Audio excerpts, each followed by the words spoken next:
In case placement season కానీ, fourth ఇయర్‌లో కానీ ఉంటే ఈ వీడియోని ఖచ్చితంగా కడదాకా చూడండి. మీరు ప్లేస్‌మెంట్ సీజన్‌లో ఉన్నప్పుడు మీరు ఖచ్చితంగా మీకు కావాల్సినవి మూడే 3.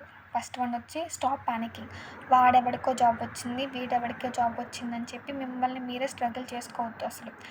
ఎందుకంటున్నానంటే రావచ్చు. Timing is also very important. నీకు ముందు రావచ్చు, వాడికి వెనకాల రావచ్చు. లేక వాడికే ముందు వచ్చేయచ్చు, నీకు వెనకాల రావచ్చు. నువ్వు ప్రతి దాన్ని నేర్చుకుంటూ వెళ్ళాలి. సెకండ్ వన్ వచ్చేసి డేరింగ్.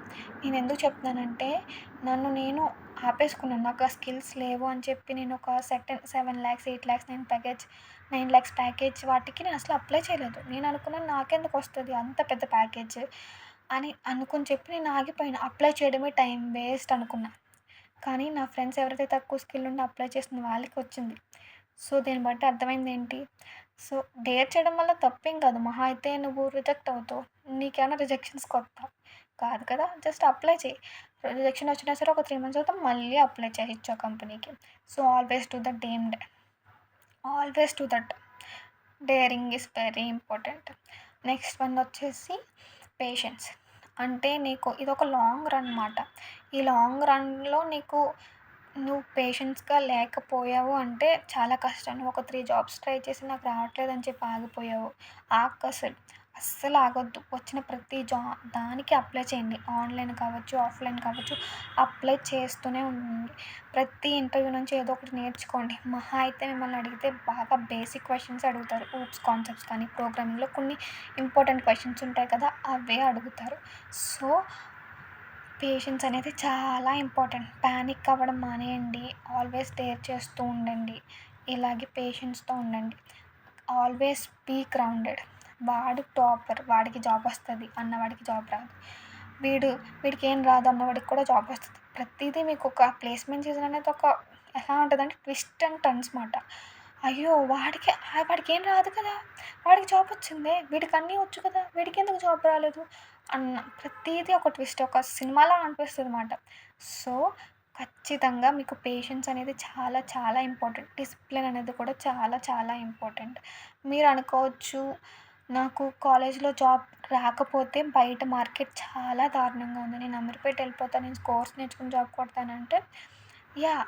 కానీ ఆలోపు నీకు నరకం కనిపిస్తది ఆ పీరియడ్ అంతా. సో కాబట్టి ప్లేస్‌మెంట్ సీజన్‌లోనే మీరు ప్లేస్ అవ్వడానికి ట్రై చేయండి. ఎందుకంటే నేను గ్రాడ్యుయేట్ అయ్యి ఆల్మోస్ట్ ఒక 3 years అయింది. నా ఫ్రెండ్స్‌లో చాలామందికి ఇంకా డేట్ ఆఫ్ జాయినింగ్ ఇవ్వలేని వాళ్ళు ఉన్నారు.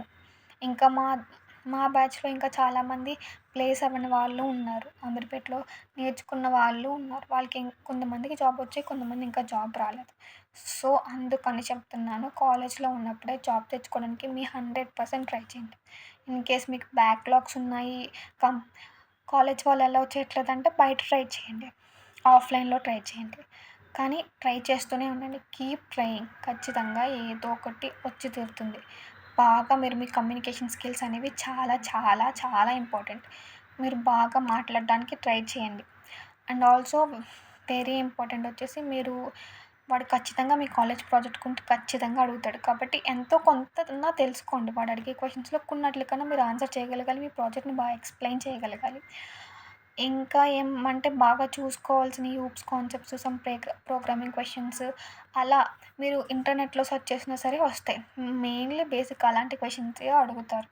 మీ బిహేవియర్ గానీ ఇవన్నీ ఖచ్చితంగా చూస్తాడు. సో కమ్యూనికేషన్ స్కిల్స్ అనేవి చాలా చాలా ఇంపార్టెంట్. మీరు గ్రూప్ డిస్కషన్స్ అవన్నిటికి ఉంటాయి కాబట్టి communication is also very important thing.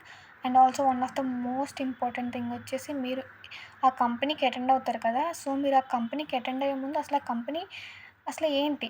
అది ప్రొడక్ట్ బేస్డ్ కంపెనీయా? సర్వీస్ బేస్డ్ కంపెనీయా? దేని మీద వర్క్ చేస్తది? అన్న వాటి గురించి తెలుసుకోండి. And also always in case వాళ్ళేమన్నా అడిగినా సరే ఓకే. మీరెలా చెప్పండి మీ కంపెనీ ఇలా వర్క్ చేస్తది. మీ కంపెనీ సర్వీస్ బేస్డ్ మీరు ఈ ప్రొడక్ట్ మీద వర్క్ చేస్తున్నారని చెప్తే వాళ్ళకి అనిపిస్తది ఓకే.